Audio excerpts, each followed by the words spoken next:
this idea of giving one part of the system undue control over the system such that it starts putting the system in a worse position, to me, that's like a corrupted spirit. And that's actually how I view shadows. And I got the concept from Persona, because like in Persona 5, it's all about going through and identifying these people who have given themselves these trophies in their minds that allows them to treat people in a way that's just like, they're just spreading negativity. Like if they're part of the larger network, they have become so obsessed with themselves that they actually in the game they give them they take these characters in a palace. Like they go like real life. Like they have a workplace where in that workplace they accomplished something in the past, and because of that accomplishment they think they can treat everyone like shit, and they're just like spreading misery to everybody. And the main goal of the characters is to go through and into their mind, identify which trophy has given them this inflated vision of themselves, and that inflated vision is a shadow. And so I think that when a subsystem gets control over the larger system and it has this inflated version of itself where it doesn't know its place, like the digestive system goes, no, I should be at a 9, I should be at an 8. It's like, no, actually you should probably be at a 3, bro. Like, come on, you're just gonna kill us, you're gonna eat us to death. And like the thing is like the spirits that can be inside your system, there are more elaborate spirits than just your digestive system. More complex ones. Yeah, more complex ones. And these ones, they will feed you delusion, and you will eat that delusion right up, because the thing about these different states of being is during an interaction, the universe evolves differently. And as we said in, I think, the 3rd episode of the last season, when we're talking about high fidelity virtual reality, we start to realize that experience depends on changing configuration. Changing configuration depends on settings. And and so whatever configuration you're in, that's going to change the experience you have. So different personas, different waveforms, different spirits in your system, that affects which experiences you have. And if a certain system is willing to, like a certain subsystem is willing to, hey, if you believe that you're always a victim and that nothing's your fault, then you can constantly live out this fantasy, and it'll feed you delusions, and you're just like, it'll feed you that. And so these are some devious things, and you are just this spirit, this consciousness spirit stuck in this system. Don't even consider the system of your society and your culture, which you're also connected to, which has devious spirit. We're talking about just yours that you're dealing with. Just yours in its own. You're connected in this network of all these different spirits. And the thing is like these spirits, whether they're good or bad, evil or not, it depends on what your control you're giving them. What relationship have you built with them? You have to recognize that it's your responsibility to create harmony and balance in that system. Because it's never been a time where it's a great idea to give in, to give so much control to one spirit over the other, or especially over extended period of time. It never ends well. It doesn't even matter what that thing is or how, great it might seem at the time. The moment you give that spirit that much control over an extended period of time, essentially making it more and more stable, it never ends well. I don't care what it is. No, people who spend all their time at the gym, for example. Working out is great, but same thing. The one that's, I think, killing so many people right now. It's going on the internet and indulging in negative media. And like there's some person somewhere out there that's just like, all right, I know that if I put this out, I'll get 20,000 clicks, and then I'll get all these advertisements, and I'll feed myself. And then you're just sitting there hooked up to this thing, and the that spirit is just getting more and more stable. Those waveforms are like getting more stable, just clear now. It's just going back and forth all day.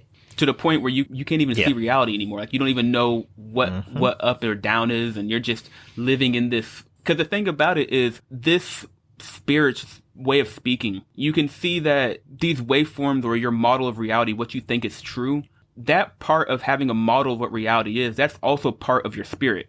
Because if you think that the state of the universe is one thing, then you'll behave differently than if you thought it was another way. So what that means is that when you are interpreting reality, when you have an interaction with somebody and you're trying to figure out like, oh, I was offended. It's like, okay, are you offended because that person was an asshole, or are you offended because you were being too sensitive? Like, and if your model is always one in which it's because it's the other person's fault, what if it was actually your fault? And what that means is that two people could have that same interaction where one person, they leave going, oh, it's all good, man, my bad. And the other person's like, oh, this person really offended me. The same thing occurred, but the experience that you leave with it is different.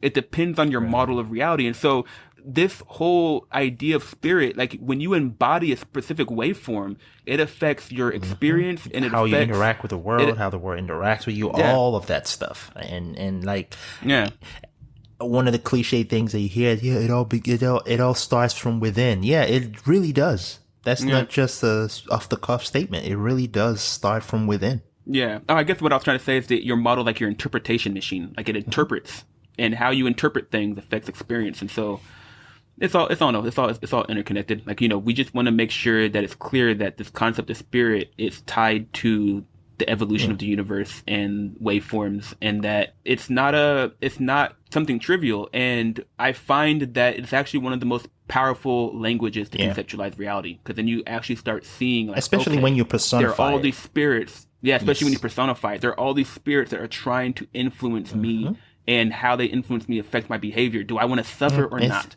What experiences do I have? It's almost like you can visualize it as you know how in those cartoons they have the angel and the thing on the shoulder where they, that's it. That's what it is. That's what it is. Exactly. What they call that? Your conscious. That's exactly what it is. That's the whole point. And that's the thing. Like, when you see those things in cartoons, everyone sees that and no one's like confused. No. We know exactly everyone knows what exactly what's going on. What's going on. Everyone knows exactly what's going on. That's how you know it's an objective thing they're communicating to you. You always have this judgment that you're doing, and you have to be doing that, because the moment you give up doing that, it goes to chaos. Yeah, it goes to chaos. Yeah, I mean, you'll drift. At that point, you'll just drift. Like, okay, well, the universe is now, like, I'm having interactions. Usually, if you're consciously aware, then you're applying forces, so that you're not just rolling down the hill. You're not just a rock rolling down the hill. Leaf in the wind, like tumbleweave. Yeah, a leaf in the wind, exactly. And I was actually telling that to someone the other day. I was trying to give them some advice, but yeah, it's like when you just give up and just indulge in signals, and you actually just get rid of your responsibility as a consciousness protocol to weigh right from wrong, to be a filter. When you give your responsibility as a filter, then now you're just going to be, whatever signals come from the entire environment or entire system, you're just going to be dragged along that thing, and you better hope that it doesn't drag you off a cliff. But most likely it will drag you onto hell.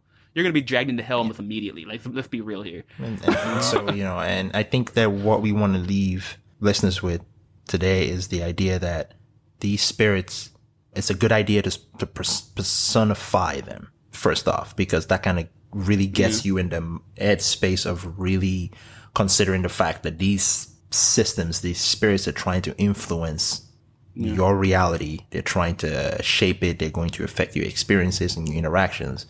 And it's up to you to be aware enough of the fact that you be aware enough of the spirits that you want to keep stable, and the spirits that you want to wrest control from, so that you can get to where you want to be, essentially. Yeah. And it's also important to understand, I don't think we emphasize this enough, that when you define spirit this way, you have to understand that your spirit does not belong to you alone. It's on the network. It's on the network of all things that can interact, because your spirit is defined in terms of interactions. And so if you embody the spirit of a comedian, you don't own the label comedian. You can't just label yourself funny. Yeah, you can't just label yourself funny. You can't just demand that people view you or interact with you in a way that you want the interaction to be, because how your spirit is defined depends your on funniness is tied to the settings network. of the other person. Yeah, it depends on the settings of the other person. When Dave Chappelle goes on stage, he has to be aware of what is the mind, and that's actually why I think he's so brilliant. I think he's really good at getting into the mindset of what people are thinking. So then he can be really good. Oh, well, they're thinking this, then I can just give them this, and this, and I can guarantee that the system's going to go into the state of laughter. And and so not only that, but you can kind of look at this waveforms that exist when you interact with somebody else. You can pass on that waveform to other people. If you see someone who is very kind and you like their philosophy of kindness, then you can be like, you know what? I'm going to start trying to act like that person. And then you can start acting in accordance with that person's way of thinking. And now suddenly there's a little bit of their spirit has now gone into you. And even things like, bacon. You want to embody the spirit of bacon. You want to embody the spirit of a gamer, for example. Fighter. Yeah. Same thing. Yeah. I feel like even a lot of time, as with boxing and things like that, I know that sometimes I try to channel the spirit of Shannon boxing when I'm doing some things too. You know, so yeah, definitely, for sure. Because I'm saying, gotta keep it straight, gotta keep it tight, you know. So I appreciate that, man. It's fun stuff, especially once you start to really personify these spirits. It makes it easier for you to really conceptualize. And those cartoons did it brilliantly with the devil on the shoulder, and it's brilliant. Yeah, that's exactly what's going on.